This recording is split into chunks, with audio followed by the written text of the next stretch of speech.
ఇది మేము చదివిన college intermediate PVR college Draksharama. అది ఉందా, అదే మా క్లాస్ రూమ్. ఎంపీసీ బైపీసీ కలిపి కూర్చునే వాళ్ళు అందులోనే. ఆ పక్క రూమ్ ఏమో సిఈసీ హెచ్ఈసీ కలిపి కూర్చునేవారు. వాళ్ళు 100 మంది ఉండేవారు అందరూ కలిపి. మేమేమో 25 మంది ఎంతమంది ఉండేవాళ్ళు. గొడవలు గట్ట ఏమి ఉండేవి కదా మాకు. అందరం కలిసే క్రికెట్ ఆడుకునే వాళ్ళు, అందరం కలిసే సినిమాలకు వెళ్ళేవాళ్ళం, షికార్లకు వెళ్ళేవాళ్ళు. అది మా క్లాస్ రూమా.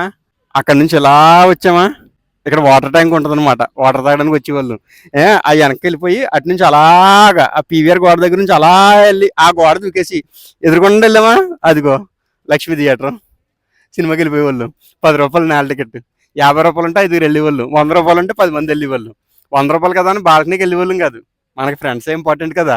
అయితే చదువు విషయానికి వస్తే మాకు ప్రకాష్ గారు ఉండేవారు ఇంగ్లీష్ చెప్పడానికి. Actually we came from Telugu medium but we can speak English fluently.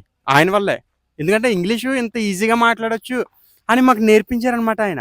ఎవరికీ రాదు. క్లాస్లో అక్కడ కూడా రాదు తెలంగాణ. కానీ ఆయన వచ్చిన తర్వాత తెలుగులో లెటర్ రాయడం రానోడు కూడా ఇంగ్లీష్లో లెటర్ రాసేవాళ్ళం మేము. ఎక్స్ట్రాడినరీ టీచర్ అనమాట.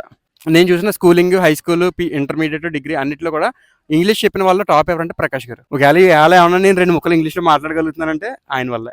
అయిపోయిందా, 4 గంటలకి కాలేజ్ అయిపోగానే ఎక్కడికే డైరెక్ట్గానే గ్రౌండ్ క్రికెట్ చీకటి పడేదాకానే. మాకు గొడవలు కొట్లాట్లు ఇవి ఉండే కదా కాలేజీలో. ఎంతసేపు చదువుకున్నామా, ఆడుకున్నామా, పాడుకున్నామా, సినిమాలకు వెళ్ళామా, ఎంజాయ్ చేసామా, అంతే.